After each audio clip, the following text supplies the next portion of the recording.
So we want to talk about how do you know colloidal silica treatments has been effective on your structure. So some of the challenges we have with colloidal silica treatment is it's totally internal, it's an invisible treatment, it doesn't change the surface. So how do you know it's been applied correctly, it's penetrated and it's doing what it says it does?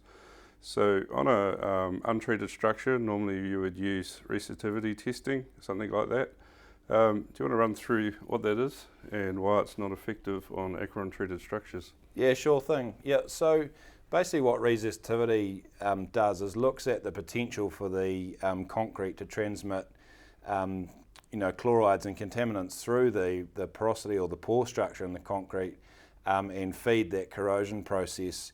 Now, it's a little bit of a theoretical test because you're basically taking an assumption that the resistivity of that concrete matrix indicates the potential or that for that concrete for the steel to corrode.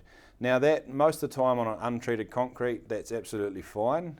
But what happens when a hydrogel is applied to the concrete, it can actually give you a false positive reading because the hydrogel it can boost or it can lower the resistivity depending on the environmental conditions, that type of thing.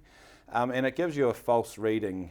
So it's very hard to say, take it untreated versus treated and, show an improvement. So yeah, is that what you... Yeah, that's good. So if we have treated a structure, colloidal silica, we've done all the QA, how do we know ourselves and be able to prove to the asset owner that it's been effective? Yeah, good. So there's a couple ways. There's a destructive and a non-destructive. I'll start with the non-destructive. So that's around testing the permeability of the concrete. So there's a portable GWT test rig that we use, and you take a reading before treatment and then again after. That just simply bolts into the concrete. You take a test over 20 minutes, and you can do that in multiple locations. And show that difference before and after. The second way is chloride readings of the concrete, which obviously requires coring or drilling into the structure to get that concrete dust, grind that up and see the chloride levels in that concrete.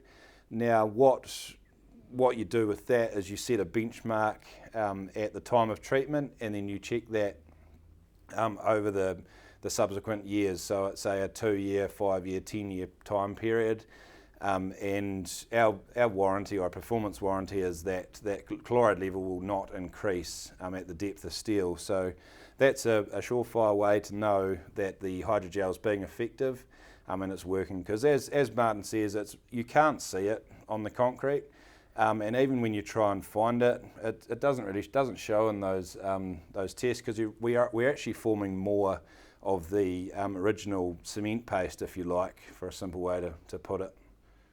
Yeah, that's good. So for marine structures, very effective way I've been able to tell is through the chloride profile, as Doug said. And then any other structure, the reduction in permeability, therefore increasing durability, service life. Thank you. Saving the world, one concrete structure at a time. Markham, adding life to concrete.